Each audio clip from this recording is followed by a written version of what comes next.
pena papa, le ba pe ba beta, da pena mau le ba pe ba beta, da pena mau le ha me biboati ke ba beta, ba da pena mau le poni me to ba beta. Là non 2 semaines à et puis yon vigne mon lieu et be yon be étaler fuyé. Va be e ba fo fa kaka so banana ali va ba ya le fuyé be ndele tito. Monsieur be be nya e ba ro ho me nya te pe ali viande le tito. Mu lo on de ko va ke be taler fuyé am pole kondi. O do se rom ne to abi ne bo ki ke talia. Ye ko e ta potole. E ba kule mba okay o je si papa nyere yele ba plus wa no kora nyamla wo mo pambe ne yele yo mo le glen ade pepe na mbe nyare pe mbali maklo be ne yo papa ba yue e be e totro yo e be dogbera e ta fazereka e be ba poto alia kudo afwa le be ke o ngule ne e bo nu ke be ba yue kwa aliacha e no tezereka be se se ke la fwa me e no tenezereka i tochi te le zo e gbe a le nya domi Nyentwa enyare le dinye si be 2 ans ya nene nka nya tale fi evai wa egbea nka re ti be servi be ma wa ebutina e wa bale tanye kaka nye nyale ke ma gbulero amekele ka dale tinye be la kono ifojupe ye la wole ke na mbonye mmom te nya mti o munyanya be ko mejeje kai tocha jesi amaba ne kenu kwa be la kono ifojupe mbenye mjayo ebenye ma mbenye ma ye gbe kaka la iso de trauma wa e mo ke ti ma u pere to a elolo ne ma de kule le ti yo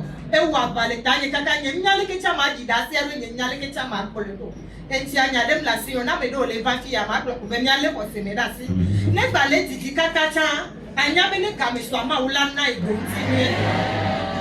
Elle témoigne que sa fille l'avait appelé, il n'était pas à la maison, la fille l'a appelé pour le mot de tête. Ils étaient partis à l'hôpital, ils ont pris des sérums, mais sans réponse. Elle a également dit qu'elle a des douleurs aux hanches jusqu'aux pieds. Et la maman lui a demandé d'appeler l'homme de Dieu. Elle a appelé l'homme de Dieu qui a prié pour elle. Et par la grâce de l'Éternel, ce matin, les maux de tête et les maux de hanches jusqu'aux pieds ont complètement disparu. La maman a également dit qu'elle a un problème depuis, ça fait de cela 2 ans. Elle n'arrivait pas à en sortir, mais par la grâce de l'Éternel, en venant ici, elle a été sauvée de cette situation. Ce matin, dit merci. Amen.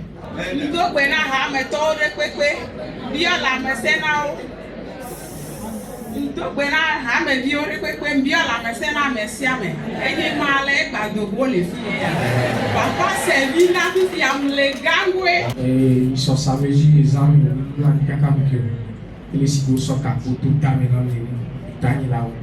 et qui 6 heures yom a manga et plus Italie qui faisait bien avant nous dans la semaine à imam bon il avait comme mais au son fait vous payer ma au camp sur la bombe ou son quoi il se vous peut voir au théâtre avec ma tapé le maman m'a vérifié bien va afficher c'est des billets pas tout ça mais revenant et pas bon chose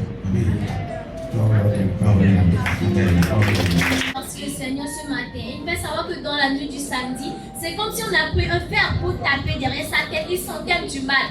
Et le lendemain matin, déjà à 6h, très tôt, il a appelé l'homme de Dieu. L'homme de Dieu a prié pour lui. Et par la grâce de l'Éternel, la douleur a complètement disparu. Il dit également qu'un imam dans le quartier l'avait vu en lui disant qu'on t'a amené chez les fétiches. Mais quel Dieu est-ce que tu adores parce que tu es encore vivant? Et ce matin, il remercie le Seigneur. Amen.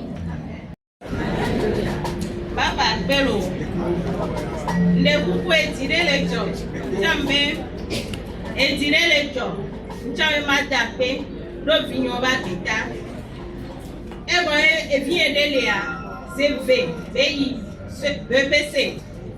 Ne y'a, ne gova, quoi vie, ne m'y va au mamie la fois avec un point. Et again, tout bas, c'est V moi. Moi, que va dans votre bédora PA. Mba yi papa go papa be o enu ale o mi la ho me ndo nyem jesi fie son kemgba me de pe mba bom da pe ne ma u be ke be yi pe ya me a e welo e no dia ja ho se pe diaro. Merci le Seigneur ce matin. Témoigne que son enfant passait le BPC 2 fois de suite et lorsqu'il prennent le bulletin, il conçoit que c'est seulement un point qu'il a fait échouer. Et par la grâce de l'Éternel, lorsqu'elle est venue ici, elle a parlé à l'homme de Dieu. L'homme de Dieu a prié pour elle, pour son enfant. Par la grâce de l'Éternel, l'enfant est admise et son petit frère également sont admis ce matin en grâce à l'Éternel. Amen.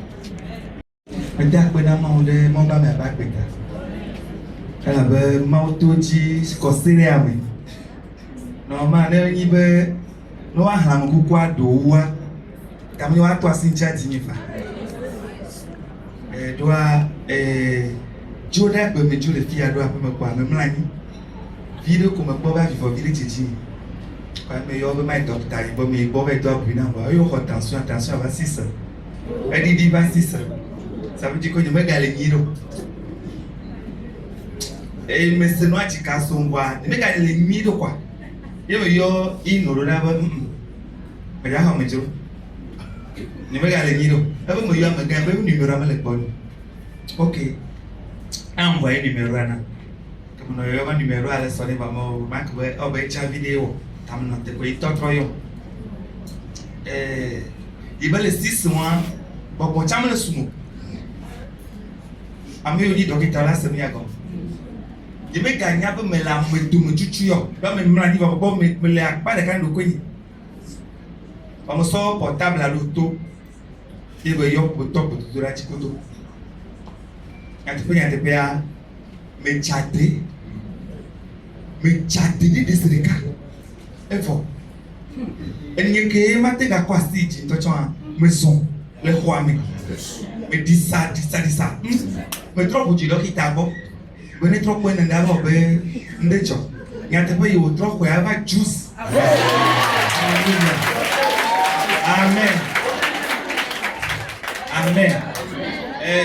que ma bayoke me gayoke ne no staff me ga di ba ko me chon e tro tu de tani mire apena mau ne yira papa e bia ni ha me la gba do me apena mau ne tun se nya pata amen ya pere ti de mata apena papa sevi apelo o wele doji nya to ma gboro no be wo kele ba fi e ya yira to ni muni mi abe nyonyo chi mi le ba fi ero muni mi abe enu ajo ba ga ke ame nu vevea ele mi aji supo ma gboro pore po be ni so de ya branda gbe ya ncham fun an ku vire le don pona kaka voya dada nya to na be la me mu le ona ne mfu an ba ji ne po voya ba fe me be le zamea mba ebe nu le jinye kaka mbe ma ikwa mba kpo vegon de le to na mbo mu ina dono gbo zan no be nenu ke mbe onye kwa me wa mi do ka do doro po be ma ikwa ebe obe ezando kenu kende ke me nya te be kenya o nya to da pero apa gbota ena ne mi vaya me ro na nyo le dan lo alo jo le fuye portable me a wa be mu ona zizina enu ke gbo tuare montane Kemvanya tepea dadanya oh tension ale kaka echi tepere kake mtele sitio eke kwam le kebe o awa fifi ya mokpokpo nya bulo fifi ya gbulo mbesi gbeleko ebe o fifi ya nu chikona mbe awa ye mpoji mpogon me ye ntone me ngbana panju ya ho me be so portable ye ba so papa soyo papa kwelo o wele doji ye nsomia to asoyo ye be plene kaka plovoa odo pe ba le ta pa ka po ebe obe bebe sesi abe ele to le lamena ebe bibina kwa nya tepe aye mujo ya homa ko do gbera de tane ne kwa nya mujo mene mlanyi vire enye le wotro gbo kwa mi atro da merora bo ne yo nyefa kemba gboji nkwele ameke nto mutele zon ye nto site zon kaka ba gboji ma ti ba gboji toji le mi abe agbeji ye ne ma da pe na mi atoa do ebe agbeji me na de ma une le do te na mi lo futo ke la chitre de ntia ma une wa huare taro ye nye to ma gbonve gwa be nye to tonya ke njivinya me ga hwa ahonka ko blona ahonka muso ahonka so daro ho me ma umleji kaka nyemle po mleji kaka nyemle po mu kaka na ho me afire pepe nyem po ni o voani sore ke mi ba gbedora pe yo le gbromenare mi abe nu na me ochi mi abe futo gbo be mi ne to gbera ne mi ahoya le gbedora me gbe ya emu ke mleji e pesi pepe ama to de o ye onyem le pe o a ni so a mba kero nu anchi mba po nu ala pete nye me va pete wa pete yeye be ni ke nyemu san po vamba kpɔnua le nene pe ba kpɛtea me yembe ma da kpe na ma wulo be wo kele va fie re ngba okuvio ngba gbɔdzɔ no va re ngba no dan o tsa no bliblie. Grâce à l'Éternel pour la vie de sa sœur qu'elle a accompagnée. Elle fait savoir que dans la semaine, dans la journée du mardi, la sœur lui avait dit qu'elle ne se sentait pas bien. Et le mercredi matin, elle s'est rendue chez elle pour la voir. Elle l'avait vue couchée par terre. Elle disait qu'elle a la tension, qu'elle ne pouvait même pas bouger. Elle a pris le téléphone, elle a appelé l'homme de Dieu. Lorsque l'homme de Dieu a prié sur elle, elle a encore ressenti plus de douleur. Et après cela, la douleur a complètement disparu. Et le lendemain matin, on l'a appelée devenue celle qui ne pouvait pas bouger. Dans la journée, elle-même s'est tenue debout et la tension a complètement disparu. Elle-même témoigne que son premier enfant auquel elle a donné naissance, l'ombril, ou bien la corde de l'ombril a disparu depuis de cela 5 ans. Elle a cherché, n'a pas trouvé. Et lorsque nous étions venus le lundi passé, on a prié en demandant tout ce que nous avons perdu, qui est resté chez l'ennemi, que l'Éternel nous le ramène. Et par la grâce de l'Éternel, elle a retrouvé cela dans un sac neuf qu'elle n'a jamais utilisé. Ce matin, elle rend grâce à l'Éternel. Amen. Dakpere papa chevi magbeta. Ababa mebena matona gbedura po sugbon. Kaka kun matotoro baba mo. Matona gbedura po sugbon to. Ma dakpere Yesu. Baba ntoto adi baba zama negwanye gbe. Voa que me va tutu ba. Me renya me tonva. Ko ihwa ma wa to abagomna. Baba tutu ba vegwa togwa. Nke me le dia me poreka. Kwa jide pour la signe bena. Enke egbanama. E chala trovana. E matin a dire John. Embe ma dakpe ne ho ama. Papa cheri oira. Sœur remercie le Seigneur ce matin, témoigne qu'aujourd'hui c'est la 4e fois qu'elle vient. Elle a eu des problèmes ici, mais déjà au 3e fois lorsqu'elle était venue, l'Éternel a commencé par accomplir tous ses désirs et ce matin rend grâce. Amen. Amen.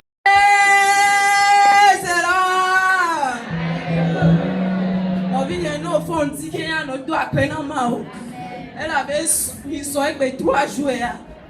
Il croit mais ami va choti. Elle me dit que mia 3 au coup. Dans nos fonds au técolo le comme on kono be soit pelo. Ma wo mu gare na. Ton no bi nyele tie ma o plan pack be dollar pay. A don me dore le nti e ken gbamba. Voilà mba le mi bag be dollar pay ma o ba me agbona be. Ma o ne yodo a don me no la olo. Ma o ne yodo a me ke ti a don me le.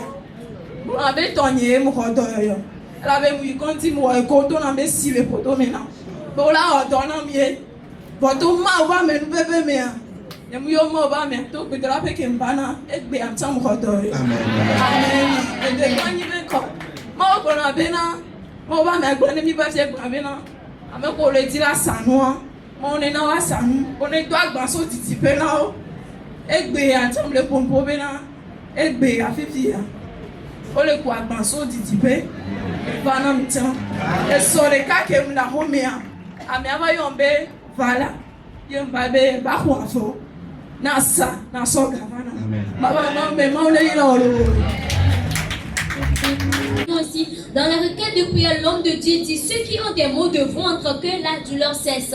Et elle recevait cela parce qu'elle s'est promenée dans des hôpitaux, mais elle n'a pas trouvé solution. Et depuis que l'homme de Dieu a donné ses requêtes, elle remercie le Seigneur ce matin que les maux de ventre ont complètement disparu. L'homme de Dieu dit également que ceux qui ont envie de vendre les choses, lorsque vous allez retourner à la maison, vous allez vendre. Et certainement, elle ne vendait pas, mais par la grâce de l'Éternel, elle a commencé par vendre. Et ce matin, rend grâce à l'Éternel. Amen. Amen.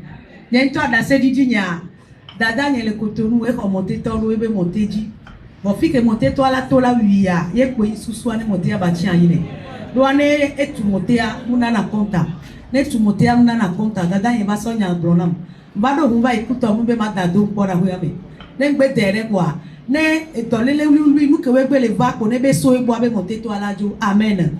Papa che vive ma u emnyam ke chama glochon monter to ajon keke ton e. Alléluia. Monter toi John keke ton dada yebe ma dia me gune yebe ma dia me gune ta mia da pe jipon yela tu be fene. Amen. Nde pe ke la pe to siane ten profa jipon yela tu fene jipon ye ni pe tu na mi ro mia dada le ka le da pe na ma le de ke abena chevi pe nko e gujina ikudo ebe vi be vi abe oka dana yo wo fo ka do be ye be vi abe magachi ago kakia kudo chevi be nko ko ye yo le yo ye be ne ke nko be le gujina mo ko ha e na gujina e ikudo ebe vi o nya te pe ya ye be vi a e po ji duru ameke katon ado yo tia e to ka da si kuku de do me do fo ka ti ba so ba na yo e ti le da pe na ma o le ndeke ya mi a ko be ko mu le kucha me ma me ba gbe mu wa mi a dada le ka le da pe na ma o le ndeke ya be na ye so ko visa ne France e ko visa ya France yo ye be da be ko visa ke be ya futo abe lolota o be le be wa tuye ku susu be ameke le o ho mania amebe da da ti ni odo quantity ka ka me ba da e ga ro quantity o e banko tite be e fi o bien e anake yo bo wa tuye wa ko pe vene nya te be nya wa me yo da sia ke be che bi be ma wu du china nu egbejora gbe insolvency ba ye be gbejora gbe ke an va subo no egbejora gbe ka futola kosubo be yi ya la sin ye ba planter lo fun wa one day now enya te pe ke e o ve do juice lo gbo a en so do npo a ye le nya to me ko so do npo a so do mu me be do npo a ne pondre te pe enya ke e la gbun apoji dudu a ne so do mu ne avocat o nya te pe a avocat won ko ti te no do me agbo be pv o do me agbo be prison 2 ans avocat tant va défendre ye kudo eson be yo ya be ma ba ye prison ke o be neje ya home be ju podu jine ye ti a kudo eson be yo la home présentement for euro civil ne be na chaque semaine e do la no va contenir ke la va no signer engagement ko susu be na wa ko be na elelo alomulo ma voga ke a che be ma wo ke mchina do ko mchina motawa e ga ye ti a 3 semaines be une fois e be la no va bebe ya da pe na ma obe na che bebe ma wule duchina e gbogbore ye mnyare ke ya da pe ado be ye kudo so be fa me pata yo la gbagbo ba yin banti bo mo ti an posu esi we nya be ga yo le nko ti poja ona yo to mi ato be amisisi amen mi dada de ka be efebe nya e kule ba gbe do ra pia be e ba yo mi ato e so nya so de na mi ato do gbe ra kudo e be ra da be do mo jina e be be ma ola da me le mo jo la tu fe na nya te pia o da me ro mo ajina yi e yo le tu fe ya to gbo be npo vovo a ko se ke so je ko me a ko se wa iga poto le be e la du china yi abu enu keke mo amen mi dada de ka le da pe na mo be na ke mo we aso to gbe to ra pe ya baba be su ko pele be ko ame ne hu do pe be da o to yi hu do pe ya mo ye be do na ka gbona vo ka ke to mi sisi ame ya baby fia ye mudo take aso mi on kuve même en un peu de temps ye mudo take aso mi on kuve on bela et dans les vannes ale gbegbe nyale keke a de ba pe na ma rova de ko le branch pour de ke abe a pe ne be le do ka o chiro mi atada de ka ele gbon na ye le ta pe na mo be di po yo do yi koko ko do vovo le la mena e vo ke to gbe to ra pia baba o pata produce lo wanu mi dada de ka le da pe na ma o le je ke abena e ya ba gbedora pe po mi dada ya e ye be kan gbedora pe ba se une e ye gbo be do goro e ko do so me problem do e so ahun jo lo wa gbo blo dare e ye be be do goro anu be sa se kan lo nya wam so fi e je fi na che bi be ma wo de e ya le gbe no yo che bi be ma wo apo yo jo do gbe ara ba ifo lo nji aba ifo kaka be lo nji la ruwa e la pon ke che bi ma wala won ne da lo nya te pe kaka be lo nji ba ruwa même jour wa to ko do gbe la ka yo mi ato me ko kaka be za ne duwa e so ato ko ta gban e gbo va wi ame mi dada ele mi ado me fifi lai mi dada de kacha le da pe na ma be na ti ko du ji dai be ko be fi wa yo ho pre be fi ho pro ba ye le da pe na ma u ne de ke ya mi ano de ka le da pe na ma be na ye san la kore se waye be ye amele gbo ye we te pia le amele na e te pia te be tu kune ko e po vole ke e ba le sanruwa e ba ho jina me be ye ma gbono fun wa pe o be do la jokwe e fo ne va kwa eso tukara ne va kwa iso tukara e va gloa e be awie la misisilete ya si bero amisisi wante e va yo mi ato do gbera na yi ke be do gbera na ka do po ke e mu ke ya me ga va kwa se ka ke be ko ebe na oyo gba poto le fi eke ya mbo ne jo le fi ya be te pe ya mu to o mbo ne jo le fi ya potagon ni ma ga po le fi eko potagon na jo be ya kaka be la fa be potable ye le fu eke ngo ho ibe fa e bo ke be le pro ye na ye mu lu ya de bi kwenchi o be je kweta si be na ye le pro ye na be ye po nu po e ma bo e me ke ya ye le to me che be gbedo to na be buchi na mbo be wa pa na e bo ke ye po ne na ka ke be jo kwa ye ku do ita se yo ba ye gbo le a ho me ko kaka ye wa ya me ke wa pe do fe ya te bi ma wa le present le fun ke bo we ye be do e bo le ko be le kaka be ya le ko ba be un ka be kuku be nu ka jo ya ele gbe le nchi we ya na yin na rasi le ke ko be asa lo kwa na yin na rasi na asa nu o o pa ya ati de pepeko we ya go fe na sa no ntia be e wo keke kem lo am le o bag le black le nti oye nti aji kamba so nti ami aka dawa e le da pe na mo le keke ya be na ye munya le keke ya da pe ba de te pe na yo be ma be bune na ju kwa le keke ya be na che we ma wa e le ti ami me yo ba gbe mi amen.